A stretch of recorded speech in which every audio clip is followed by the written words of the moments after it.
नमस्ते सम्पूर्णमा म चाहिँ आज चाहिँ एउटा नेपाली रेसिपीको अन्डाको परिकार लिएर आएको छु।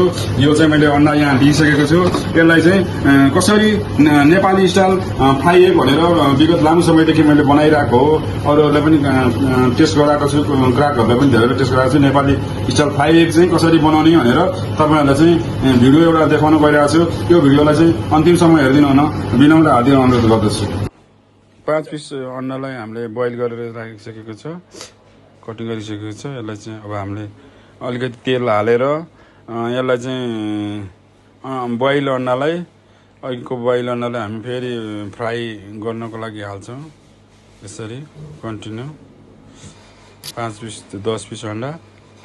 त्यसपछि निकै बेरसम्म यसलाई रातो हुन दिने, रातो हुँदैछ ब्राउन हुँदै पकाउने। नेपाली मसला जिरा, खोर्सानी, धनिया, नुन हालेर केही मिनट पकाउनु पर्छ यसरी।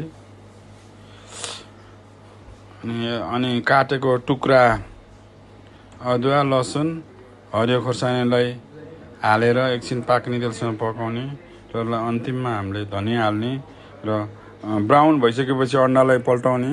अन्डालाई हामीले अर्कोतिर पल्टाइसकेका छौँ र अलिकति पुगेन भने अलिकति तेल पछि तेल थप्दै जाँदाखेरि पनि हुन्छ। र यसरी हाम्रो नेपाली स्टाइल फ्राई एग लगभग रेडी हुन लागिसकेको छ। यो लास्ट अन्तिममा यस्तो देखिन्छ, हेर्न सक्नुहुन्छ। हेर्दै खाउँ लाग्दो भइसकेको छ। एकदम स्न्याक्सको रूपमा खाए पनि हुन्छ, चिउरामा खाए पनि हुन्छ र खानासँग खान पनि सकिन्छ। ब्रेकफास्टमा खाए पनि हुन्छ, स्न्याक्स खाए पनि हुन्छ, अरू ककटेलहरूसँग मकटेलहरूसँग खान पनि सकिन्छ। हेर्दा यस्तो युनिक देखिएको छ, यसलाई हेर्न सक्नुहुन्छ। यो चाहिँ मेरो आफ्नै सेफ शिव। यसरी हामीले चाहिँ प्लेटिङ गरिसकेको अन्डालाई टमाटो सस माथिबाट, टमाटो र चिल्ली सस माथिबाट हाल्ने र हल्का धनिया। यो चाहिँ हाम्रो अन्डाको फ्राई एग नेपाली स्टाइल चाहिँ बनिसकेको छ, हेर्न सक्नुहुन्छ तपाईँहरूले। यो चाहिँ हाम्रो फाइनली प्रोडक्ट भइसकेको छ। यसलाई हेर्नु